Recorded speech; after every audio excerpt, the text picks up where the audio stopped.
अनंतकोटी ब्रह्मांड नायक राजाधिराज सच्चिदानंद सद्गुरु श्री ब्रह्मचैतन्य महाराज की जय। श्रीराम समर्थ। 12 डिसेंबर। योगाने जे साधते ते नामाने साधते।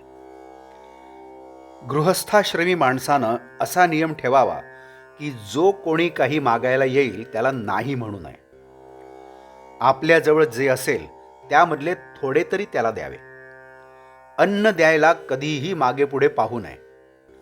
पैसे देताना मात्र आपली परिस्थिती पाहून आणि त्याचा हेतू पाहून तो मागेल त्याच्यापेक्षा जरा कमीच द्यावे. फक्त नाही म्हणणे चांगले नाही.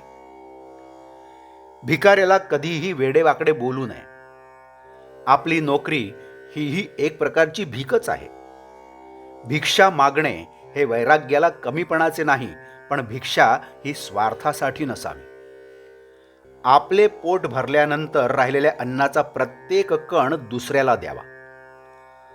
वैराग्याचे तेज कधी लपून राहत नाही. अत्तरे वगैरे लावून तेज आणणे निराळे आणि वैराग्याचे तेज निराळे. वैराग्य वाचून सारा परमार्थ लटका आहे. जगाचा स्वभाव कळणे ही ज्ञानाची पहिली पायरी आहे. जे खोटे आहे ते खरे मानणे हे अज्ञान अविद्या होय. खरोखर मनुष्याची पारमार्थिक योग्यता काय आहे हे साध्या माणसाला कळणे शक्य नसते. साधूंनाच अंतरंग समजते. म्हणून तशी दृष्टी आल्याशिवाय आपण कुणालाही नावे ठेवू नयेत. अंतकाळी मनुष्य मनाच्या कशा अवस्थेत जातो यावरून त्याच्या पारमार्थिक अवस्थेची कल्पना येऊ शकते. साधा मनुष्य सुद्धा नामाच्या योगाने मोठ्या योग्यतेला चढतो. अर्थात ते कळायला आपण स्वतः नामामध्ये मुरले पाहिजे. नामामध्ये फार सामर्थ्य आहे. कुणी त्याचा अनुभव घेऊन पाहत नाही त्याला काय करावे. योगाने जे साधते ते नामाने साधते यात संशय नाही.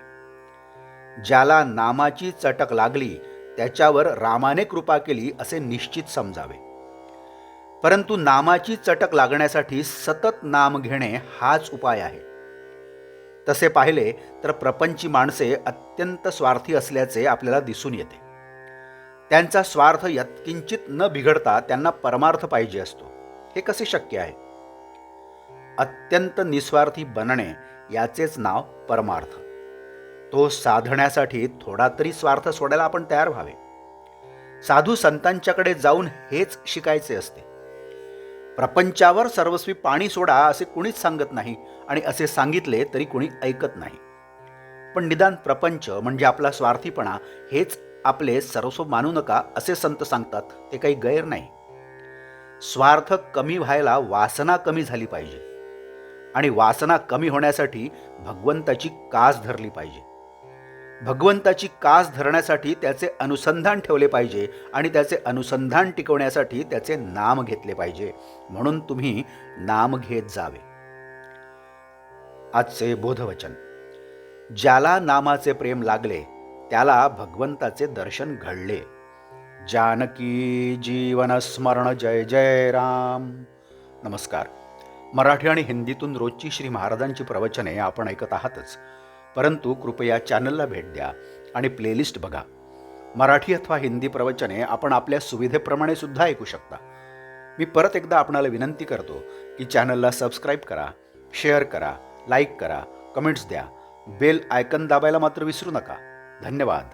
जय जय श्रीराम.